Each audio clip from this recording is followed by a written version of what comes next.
Colegas parlamentarios, tengan ustedes muy buenos días. Con la presencia del colega Gapaza Condori, Delgado Segarra, Johnny Lescano, Yude Simons y Ángel Neira. Tenemos el quórum correspondiente, ya que los congresistas Freddy Sarmiento, Esther Capuñay, Gabriela Pérez del Solar y Agustín Molina se encuentran con licencia y contando con el quórum de reglamento damos inicio a la cuarta sesión ordinaria de la Comisión de Defensa del Consumidor y organismos reguladores de los servicios públicos.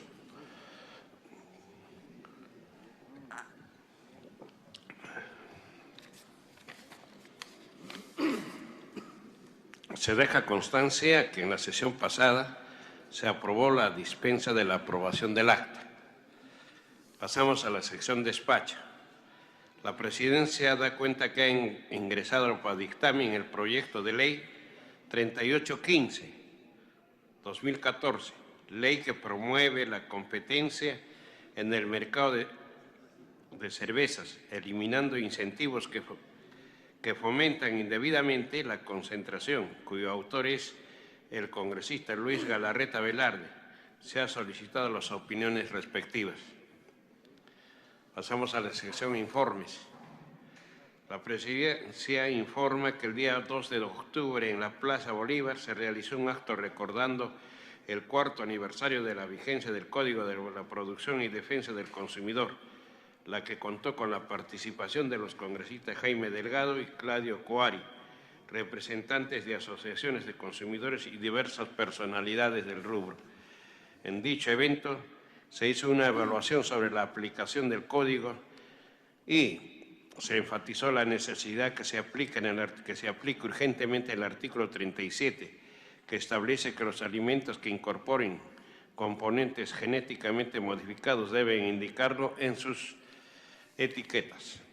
Asimismo, se informa que el día 2 de octubre la Comisión recibió el segundo informe de DIGESA, el mismo que confirma que el agua de consumo humano de la ciudad de Arequipa contiene algas por encima de los límites máximos permisibles y que la fuente de abastecimiento de agua contiene Escherichia coli, arsénico y aluminio, que superan los valores de estándar de calidad ambiental. Este informe ha sido derivado al Ministerio del Ambiente para que evalúe la declaratoria de emergencia ambiental, al fiscal de la Nación también y a Indecopi para que informen las acciones que se están adoptando frente a esta anómala situación que vive la población arequipeña. Si algún congresista desea realizar algún informe, puede solicitarlo. Tiene la palabra el colega Johnny Lescano. Presidente, muchas gracias. Se ha expedido por parte de la Superintendencia de Banca y Seguros un reglamento operativo para la devolución de los aportes de los independientes. Y solamente se considera el aporte, monto de comisión y el seguro. Pero la rentabilidad no ha dispuesto que se devuelvan, señor presidente. La rentabilidad ganada, que es aproximadamente cerca del 10%. Y obviamente, si yo entrego un dinero y el Estado dispone de la devolución, obviamente que se tiene que devolver el capital y la rentabilidad, porque la suerte, lo principal, también lo corre lo accesorio. Y está en Código Civil, está en el Código de Defensa del Consumidor, que aun cuando la ley aprobada por el Congreso no disponga la devolución de la rentabilidad, obviamente es obvio, es evidente que en las otras normas obliga que la devolución también se haga de la rentabilidad. Entonces la AFP se va a quedar indebidamente con un monto de los trabajadores independientes, porque les van a devolver solamente su capital y los otros conceptos que acabo de mencionar, comisión y seguro. Entonces, le pediría, señor, que la Comisión de Defensa del Consumidor formalmente pida al señor superintendente que amplíe el reglamento operativo disponiendo la devolución a los trabajadores de la rentabilidad. Creo que él va a estar acá, pero sería bueno, señor, que también formalmente, a nombre de la comisión, se le haga este pedido, porque si no, señor, vamos a incurrir en una omisión permitiendo que se siga abusando de los trabajadores.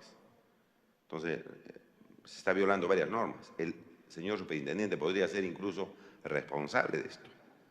Le pediría, señor, que formalmente se curse el oficio respectivo para que en estos días, pocos días que quedan, se expida una norma y se subsane la omisión en que ha incurrido la Superintendencia de Banca y Seguros. Gracias, señor presidente. Gracias, colega. No obstante, de que el día de hoy seguramente nos va a aclarar don Daniel Zelosky, que es presidente de la Superintendencia.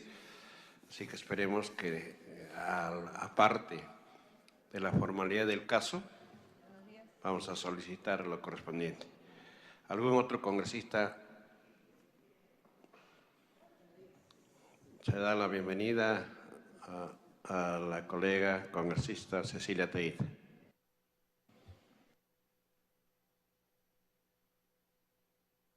Si algún otro congresista quisiera hacer algún informe, pasamos a la sección pedidos. Si algún congresista quiere hacer un pedido, puede hacerlo.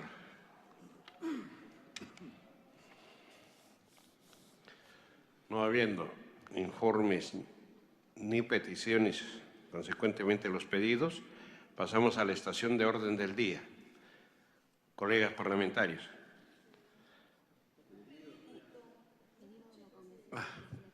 Perdone, tiene la palabra la colega Cecilia Teit. Gracias, presidente. Yo presenté el 2 de septiembre, oficié, para que se vea la ley 3214, que modifica los artículos 41 y varios de ellos del decreto legislativo 822, ley sobre el derecho de autor, que hasta ahora no se ve, presidente. Y tendría también un pedido que, no, se lo va a hacer al señor Daniel de la SBS. Gracias, presidente.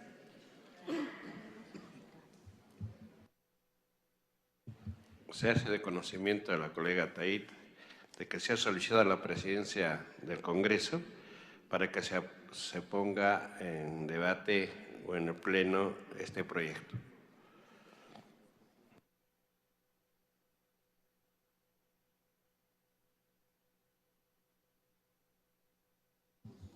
Colegas, vamos a pasar a la orden del día.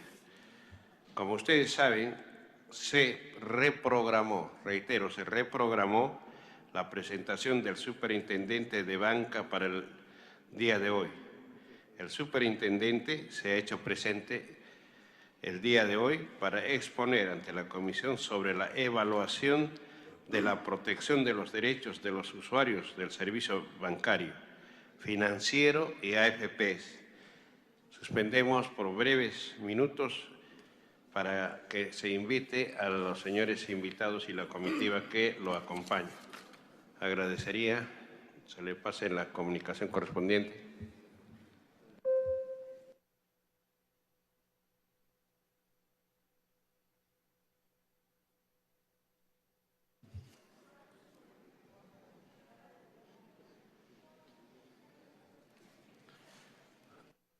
A manera de informe, colegas, están el doctor Daniel Zelosky, lo acompañan para el tema de los derechos de los usuarios del servicio bancario y financiero, la doctora Mariela Saldívar Chauca, superintendente adjunta de conducta de mercado e inclusión financiera. Asimismo lo acompañan el doctor Alejandro Medina Moreno, superintendente adjunto de riesgos.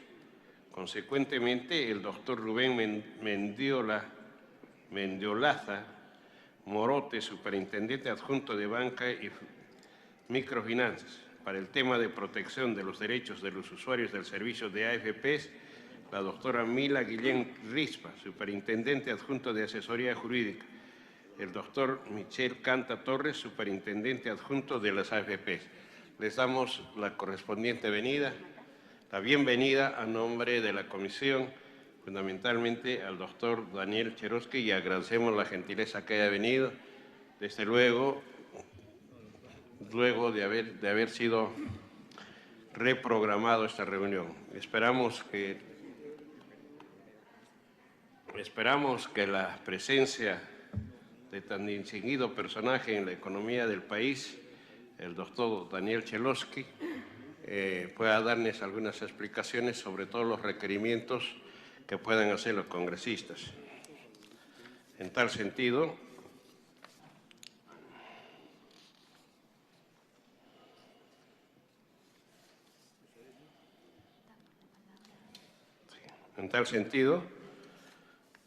damos la palabra al señor Daniel Chelosky para que pueda hacer la exposición sobre los temas que se ha anotado en la invitación. Con ustedes tiene la palabra el señor Daniel Chelosky.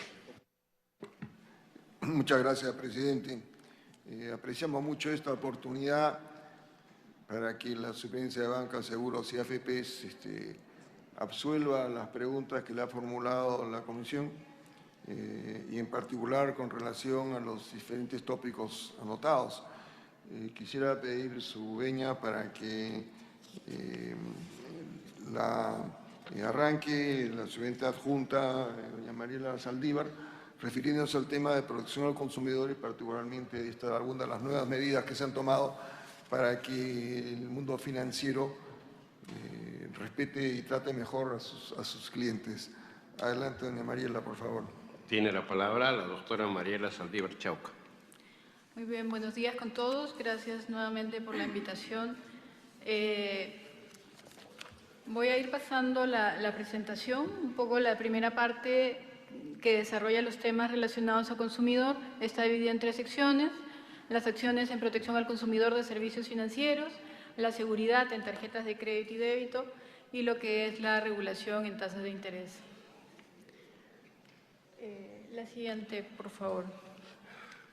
Pasando ya a lo que son las principales acciones, primero quería desarrollar lo que viene realizando Superintendencia en materia de protección al consumidor.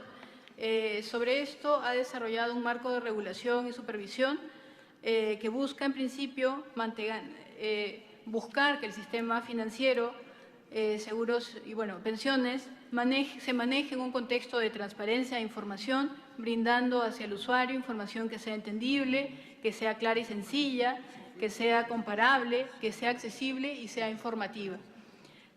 Otro pilar importante que se ha venido enfocando a la Superintendencia en materia de conducta de mercado es respecto de velar por que las instituciones apliquen adecuadas prácticas de negocio. Para esto, dentro de la normativa, se requiere que las empresas coloquen requisitos que sean accesibles y apropiados para el público usuario, no generando ningún tipo de barrera ni para el acceso ni para la salida de productos financieros. Se eliminan también y se prohíben prácticas abusivas, injustas o engañosas, donde Superintendencia, en el marco de la ley, del marco legal que hoy día existe, debe aprobar cláusulas contractuales tanto en empresas financieras como en empresas de seguros. Se requiere también una adecuada capacitación del personal, que se mantengan estándares de privacidad y lineamientos para la cobranza de deuda de manera adecuada. Por otro lado, un pilar fundamental dentro de lo que es la conducta de mercado es la gestión de reclamos, requiriendo al sistema financiero una atención y registro del reclamo, que los sistemas de reclamo sean accesibles al público usuario, que sea independiente, que la resolución del reclamo sea justo, responsable, oportuna y eficiente. Estas 3 acciones dirigidas básicamente hacia los proveedores de servicios financieros, lo que pretenden es generar que el sistema se muestre saludable, muestre confianza, dé confianza al público usuario para poder incorporarse dentro de un sistema de manera saludable. Por otro lado, un pilar fundamental en el que se viene trabajando, que es más de largo plazo y se trabaja sobre la demanda, es la educación financiera, para lo cual como reguladores hemos venido liderando una serie de estudios, publicando información que pueda ser comparativa, mejorando la calidad de información que como supervisor brindamos al público en general. Como cifra les puedo dar que por año estamos atendiendo más de 100.000 personas a través de las redes de oficinas. Superintendencia ha venido descentralizándose también hacia finales o en el 2012, inicios del 2012, operaba solo con 3 oficinas. Hoy día está operando con 10 oficinas a nivel nacional, lo que permite un mayor acercamiento al usuario, no solamente para la recepción de consultas, denuncias o reclamos, sino para un mejor conocimiento y entendimiento de lo que pasa en las diferentes plazas a nivel nacional. A través de los programas que viene realizando en educación financiera, se vienen capacitando más de 30.000 personas en lo que va de los últimos años.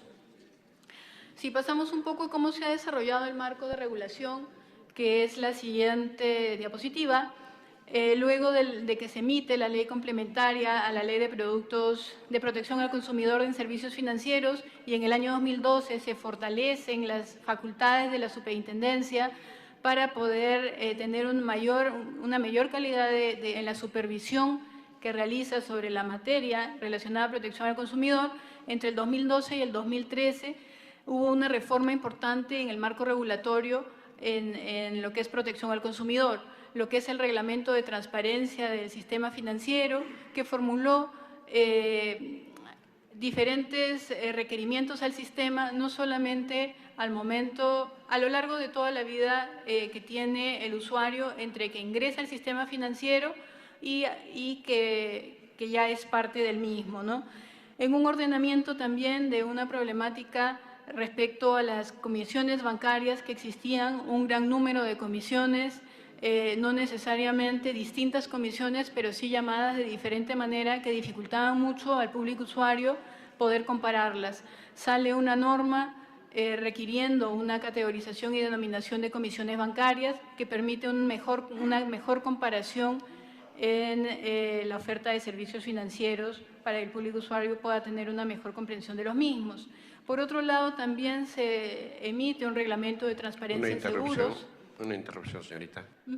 Damos la bienvenida a nuestro colega congresista Wilber Ruiz. Puede continuar, señorita. Muy bien.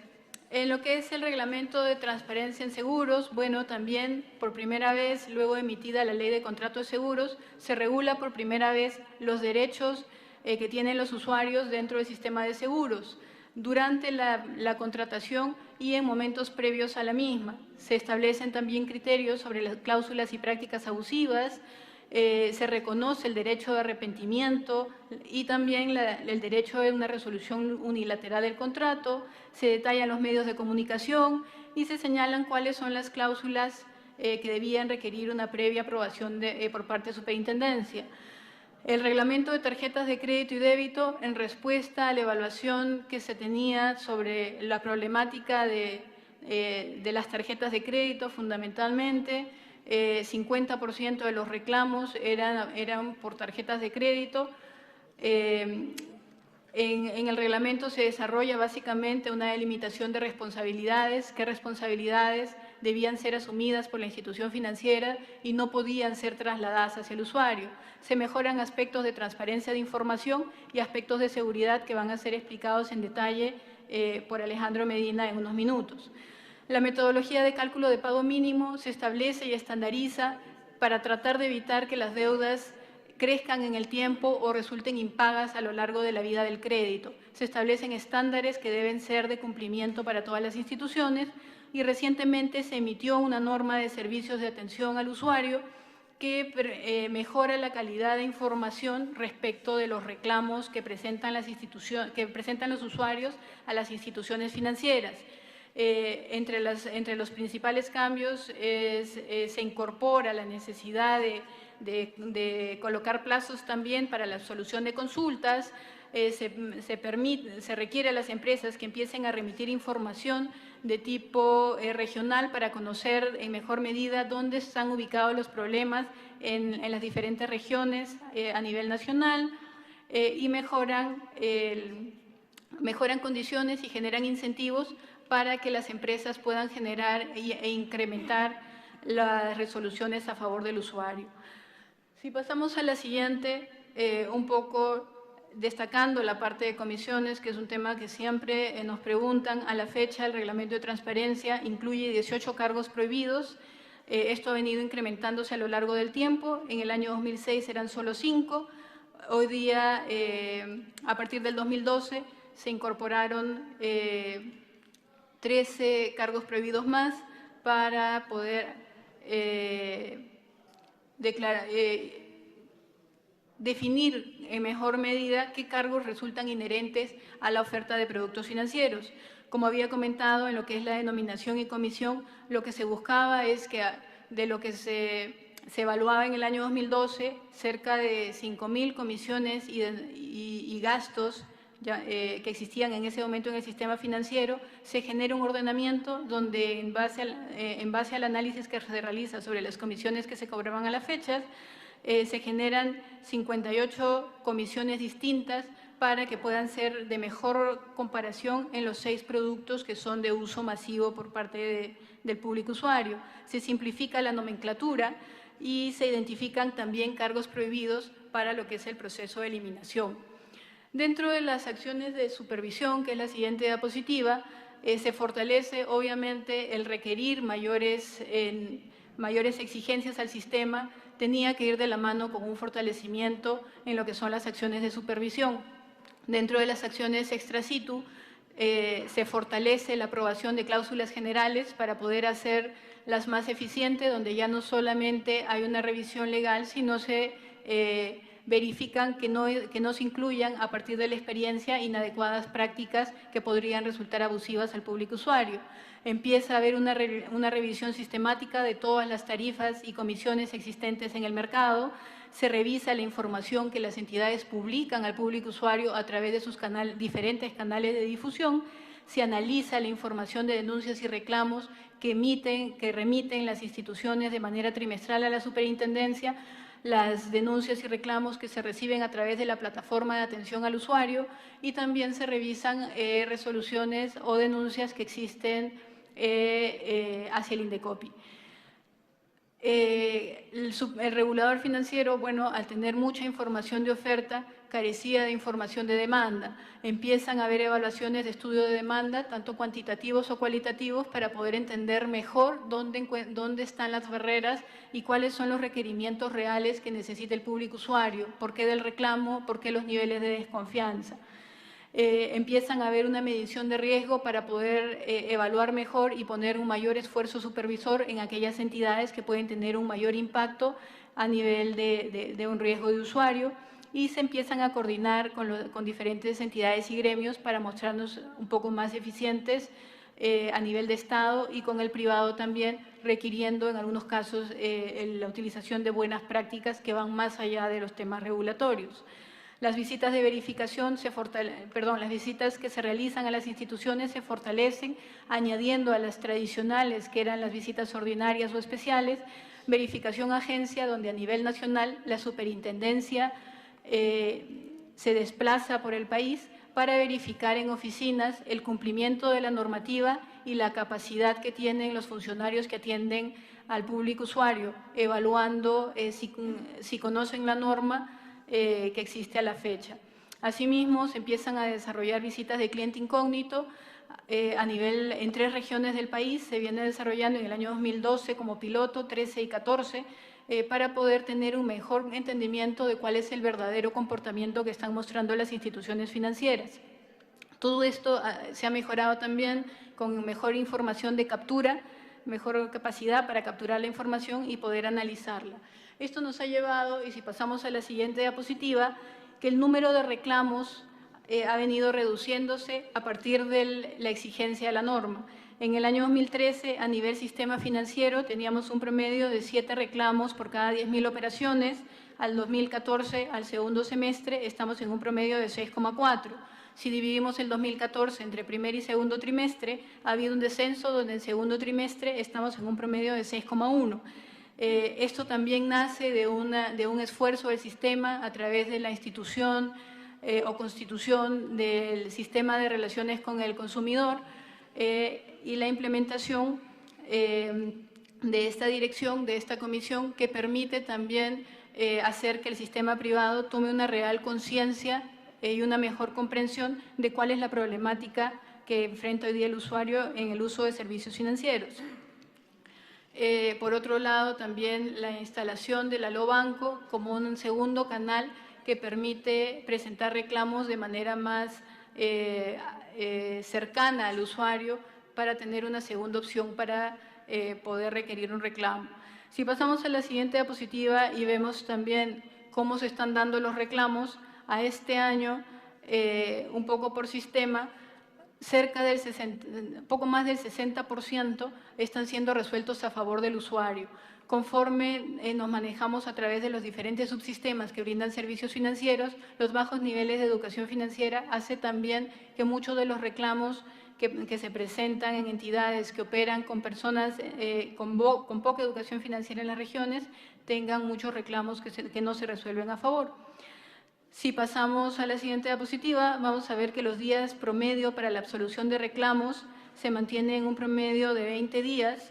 La nueva norma está generando incentivos para que haya un mayor incentivo hacia las instituciones para operar a favor del usuario y para poder responder de manera más cercana. Estos días responden fundamentalmente a las tarjetas de crédito, el producto más reclamado que levanta el promedio. Sin considerar tarjetas de crédito, estamos hablando de un promedio de menor a 10 días en la absolución de consultas, en la absolución de reclamos. El manejo de tarjetas de crédito no siempre depende de la institución financiera, debe lanzarse una consulta, avisa, lo que demora un poco. Sin embargo, se están cumpliendo los plazos que hoy día exige la norma, que son 30 días para responder sobre los reclamos que se presentan. Yo creo que sin más pasamos a lo que es la siguiente parte, que es la seguridad en tarjetas de crédito. Buenos días, señor presidente. Buenos días, señores congresistas.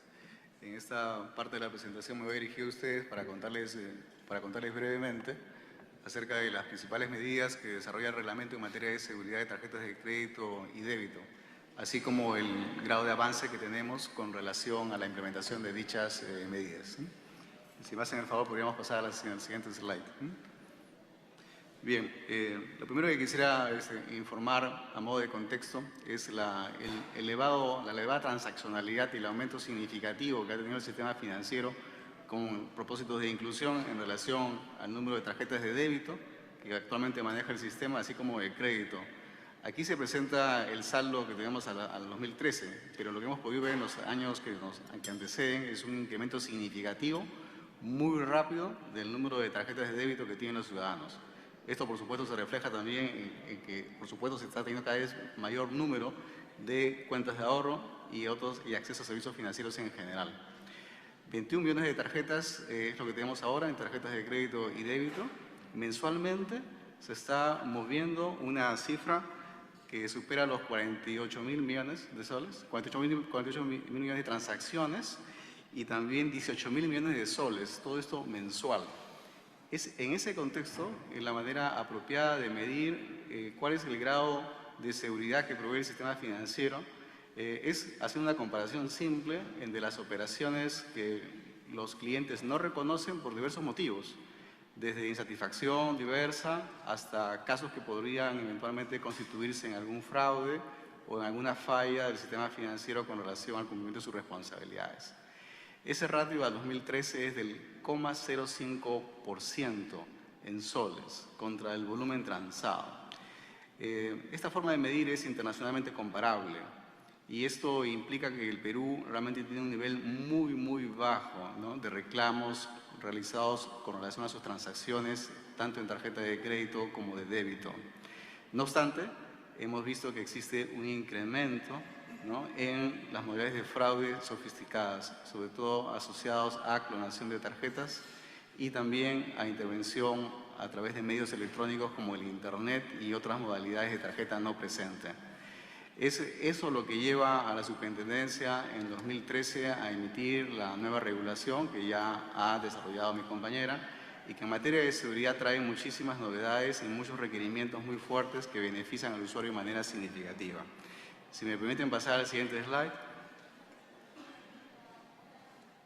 Bien, aquí agrupo de manera muy sucinta aquello que se desarrolla en mucho detalle técnico en la regulación. Entre los aspectos más saltantes, ¿no?, se traducen requerimientos a las empresas para contar con nuevos sistemas de monitoreo y detección de fraudes que permitan una detección oportuna de las operaciones que eventualmente se alejan del patrón que cabe esperar y que eventualmente pudieran constituirse en alguna operación posteriormente no reconocida. A este respecto se aprecian ya ahora mismo considerables avances. Existen transacciones que son detectadas eventualmente por estos sistemas en el sistema financiero y que nunca se traducen en reclamo y que el cliente tampoco llega a ver en un estado de cuenta, ¿no? Es por ello ahora que algunos clientes pueden dar fe de ello, llamadas que por ejemplo reciben del sistema diciendo usted ha realizado esta transacción y en función a la información que se recibe se confirma si que efectivamente es una operación válida o no lo es. Esto no necesariamente se traduce ni siquiera en una transacción que luego es visible en el estado de cuenta. Eventualmente, claro, algunas de estas transacciones tienen que ser llevadas a mayor análisis o son detectadas posteriormente. Para ello existen los procedimientos que ya ha detallado mi colega anteriormente, ¿no? Que incluyen, por supuesto, una forma completa de tratar el sistema de reclamos. Existe también la novedad importante para nosotros de incluir la mejor tecnología disponible en la emisión de tarjetas. Hoy en día esa tecnología es el estándar EMB, más conocido como la emisión de circuito integrado o chip. ¿Qué cosa nos provee esta tecnología? La incapacidad práctica de que una tarjeta de crédito o débito sea clonada. ¿Y eso qué implica? Que al menos el 50% de las operaciones no reconocidas pueden ser atribuibles a clonación. La emisión entonces de tarjetas con el nuevo sistema de seguridad elimina de raíz, ¿no?, esa posibilidad. No obstante, quedan muchas otras formas por las cuales el crimen organizado puede eventualmente atacar este medio de pago. Entre ellas sigue, por ejemplo, el tema del phishing, que ha sido también abordado porque ahora se requiere mecanismos de autenticación, conocidos como de doble factor, pero que esto el usuario experimenta normalmente el contacto con el banco a través del uso de tarjetas de coordenadas, emisión de tarjetas de mensajes de texto que proveen una clave adicional que debe ser ingresada para culminar una transacción, entre otros detalles, ¿no?, que son todos frutos de la normativa. También se incluye la posibilidad ya requerida por la regulación de informar en aquellas transacciones que posiblemente puedan estar asociadas a un fraude, informar en tiempo real, ya sea mediante mensaje de texto o correo electrónico, según lo defina el usuario, de las transacciones que están siendo realizadas. Esto es una práctica también muy interesante porque lo que permite es que si es que no ha sido detectada la transacción por el propio sistema financiero como potencialmente fraudulenta, lo es por el cliente a medida que se realiza, lo cual eventualmente puede constituir una barrera efectiva o un límite a fin de que las operaciones no sean mayores de lo que eventualmente podrían ser. Existen también una serie de otros requerimientos que en general adecúan o buscan adecuar al sistema financiero a las mejores normas internacionales. En este caso, las normas conocidas como el PCI. El PCI es un conjunto de normas técnicas que obliga a empresas del sistema financiero, a empresas, a comerciantes y a procesadores en tarjeta de crédito y de débito. Estas normas en lo que se refiere al sistema financiero son adoptadas en su mayor parte en la regulación.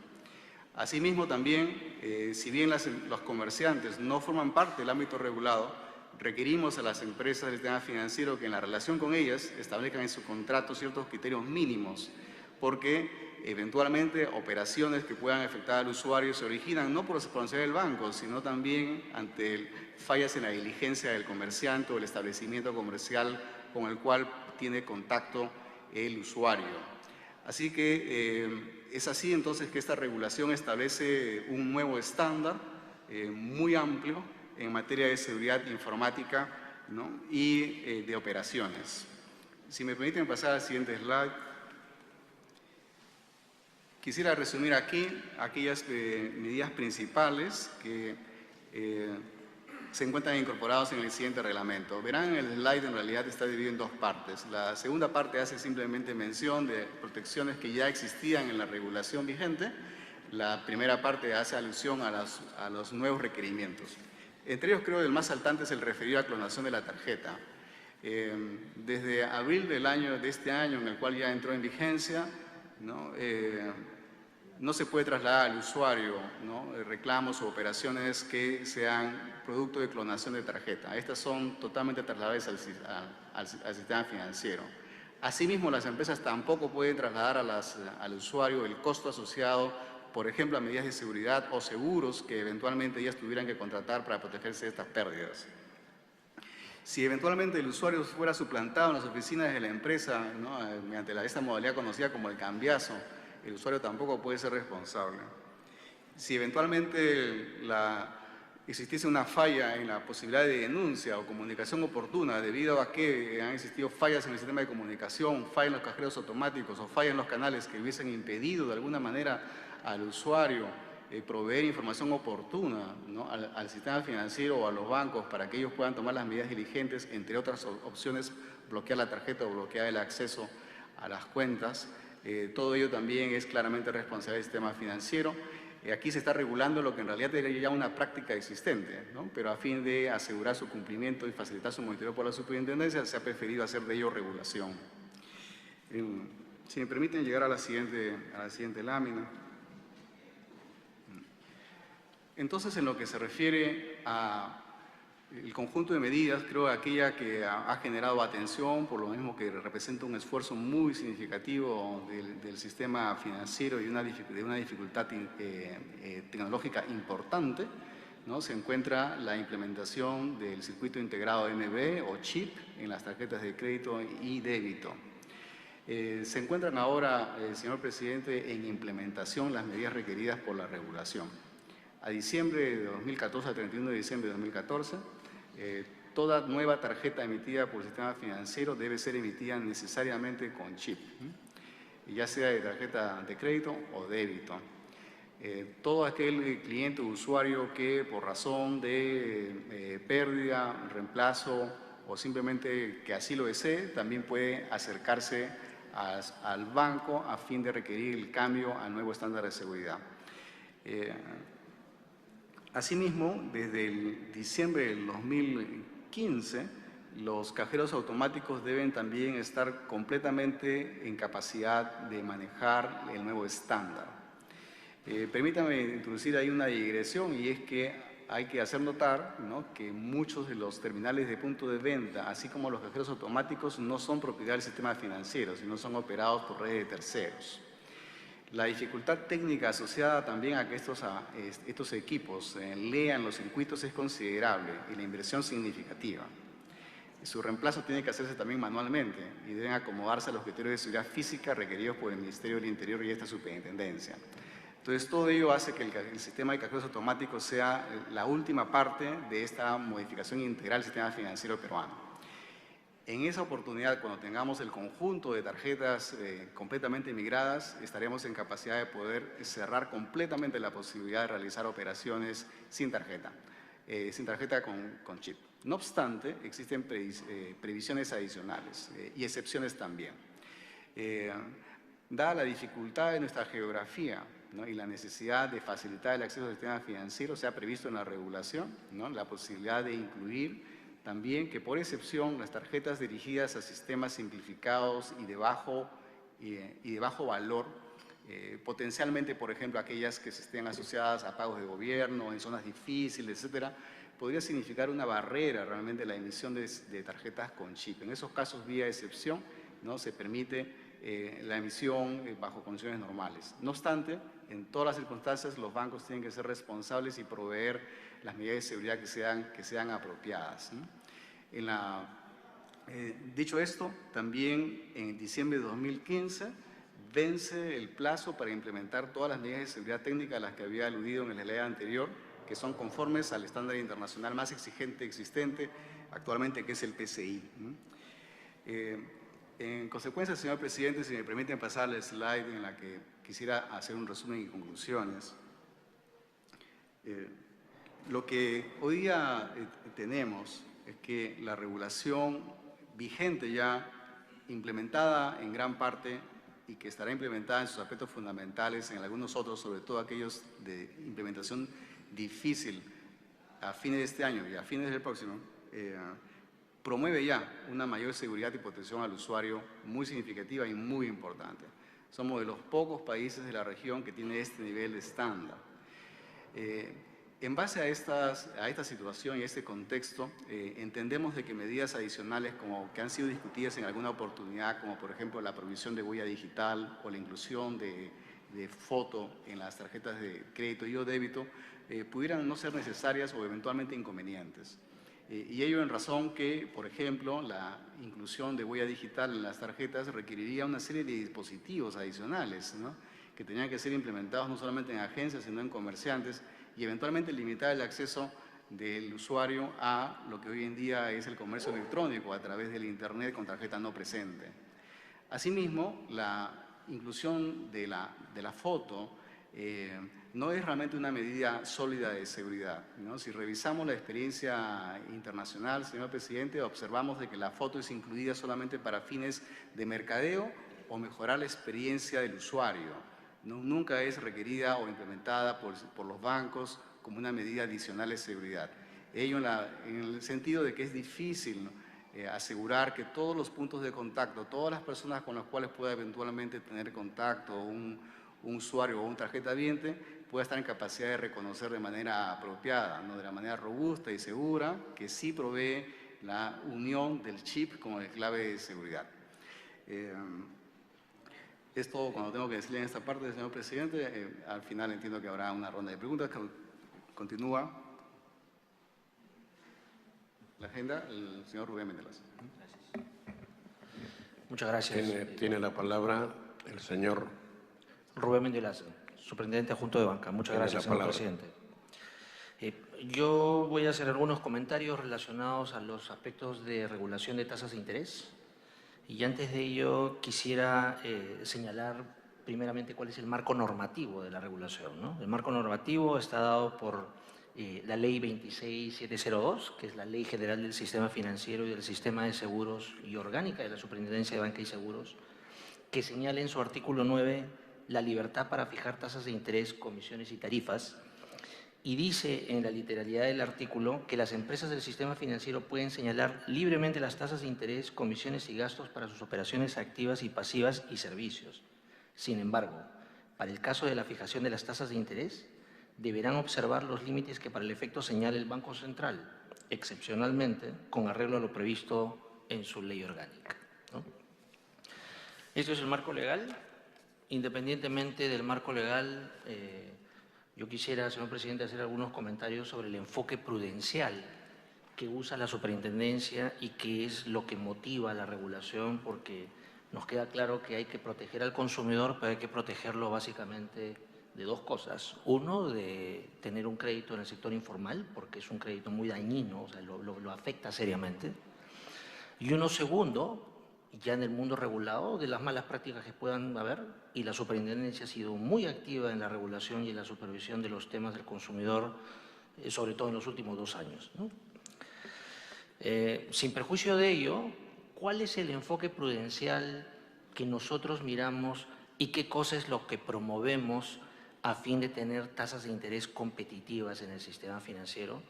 Y acá han habido algunos cambios que quisiera resaltar, porque no son tan recientes, pero sí han sido, en el tiempo, han sido muy efectivos para observar la evolución de tasas que estamos viendo, que es la tendencia decreciente, ¿no? Primero, la superintendencia fue muy agresiva, por decirlo de alguna manera, en promover la mayor competencia posible entre todos aquellos que participan en el sistema financiero, promoviendo un cambio de ley que significó el fin del esquema modular. Y voy a explicar un poco a qué me estoy refiriendo. Antiguamente, hace algunos años, lo que existía en el sistema financiero peruano eran distintos tipos de licencia que al mismo tiempo podían hacer distintos tipos de operaciones. Entonces, la oferta de valor que podían ofrecer no era lo misma. Estaba en función al tipo de licencia que tenían y, evidentemente, a la escala que tenían. Hace algunos años se modificó la ley para que todas las instituciones financieras, bancos, financieras, cajas rurales, cajas municipales y pymes puedan hacer las mismas operaciones. Claro, evidentemente cumpliendo la regulación de la superintendencia y teniendo nosotros muy claro que identifican el riesgo que van a asumir y que saben gestionarlo. Pero bajo esa lógica, lo que existe hoy día es lo que podríamos decir es una cancha plana. La oferta de valor que pueden ofrecer todas las instituciones financieras por el lado del activo es exactamente la misma. Para decirlo de alguna manera, ya no se tienen 17, 18 bancos. Yo creo que bajo esa lógica podríamos decir que tenemos más de 60 bancos en esa categoría, porque todos pueden hacer operaciones del sistema financiero en igualdad de condiciones y con la misma regulación. Este tema es importante porque la superintendencia no regula operaciones por tipo de licencia. La superintendencia regula el producto, regula el riesgo y eso se le aplica a todas las instituciones en la medida que estén expuestas a ese riesgo o no. Entonces, por el lado de competencia ha habido un cambio muy importante. Hay muchas instituciones financieras que están operando en una cancha plana con todas las posibilidades de generar la misma oferta de valor. En temas de transparencia de información, la superintendencia también ha sido muy activa, no solo en los temas de consumidor, porque en los temas de regulación y supervisión especializados últimamente se ha puesto mucho enfoque en los temas de consumidor. Marila Saldívar ha comentado muchos de esos aspectos, sino también en temas de información. La superintendencia está muy agresiva y está aplicando tiene un rol muy activo en promover una mayor difusión de precios, entre ellos los temas de tasas de interés. Y un tercer tema, un tercer pilar dentro de estos aspectos que rigen el marco prudencial para promover tasas de interés competitivas en el sistema financiero, viene dado por promover la eficiencia. Claro, uno logra eficiencia tratando de inducir a la industria, de promover que la industria reduzca costos sin que eso afecte su autosostenibilidad, porque una reducción de costos que afecte la autosostenibilidad es algo que no genera valor. Entonces, temas de eficiencia, como por ejemplo el haber permitido, y eso ya hace muchos años, los cajeros corresponsales. Yo creo que esto se legisla o se da un decreto supremo o el mecanismo legal que funcione, nosotros implementaremos el día siguiente. Nosotros no lo podemos hacer nosotros motu propio, pero si tenemos alguna instrucción mayor, ya sea vía del Ejecutivo o vía del Legislativo, nosotros no tenemos ningún problema. Coincidimos en la lógica que ustedes han impuesto, ¿no? Que ustedes han presentado, pero no podemos hacerlo nosotros. De manera que no hay ningún desacuerdo en lo fundamental, pero sí el tema es cómo se instrumenta. Entonces hay que buscar la forma de instrumentarlo. Ahora, en los otros temas yo quiero expresar de todas maneras la máxima voluntad de responder a otro de preguntas de detalle, que han habido muchas. Nos vamos a buscar a los congresistas que han presentado los temas para conversar con ellos y absorber estas preguntas. Han ido varias sustantivas. Y por cierto, quiero reiterar el agradecimiento a la Comisión por habernos invitado. Nosotros siempre estamos abiertos y gustosos de concurrir al Congreso con los congresistas o para tal caso de hablar y conversar con congresistas individualmente, si así lo deseen, para compartir puntos de vista, aclarar cosas que se requieran aclarar, absolutamente con la mayor transparencia y la mayor voluntad. Muchas gracias, señor presidente. Ojalá así sea. Agradeciendo muy de veras la presencia del señor Daniel Chiloski Rosenberg, y consecuentemente todos los señores funcionarios que han estado de expositores, queremos decirles muchísimas gracias y ojalá nos hagan llegar las respuestas que aún faltan ser contestadas por escrito, que mucho nos va a servir a nosotros para salir de algunas inquietudes. En ese sentido, muchísimas gracias y pueden ver el momento de retirarse de la reunión. Bueno, no habiendo más puntos que tratar y siendo las 2 de la tarde con 30 minutos, se suspende la sesión. Se levanta la sesión.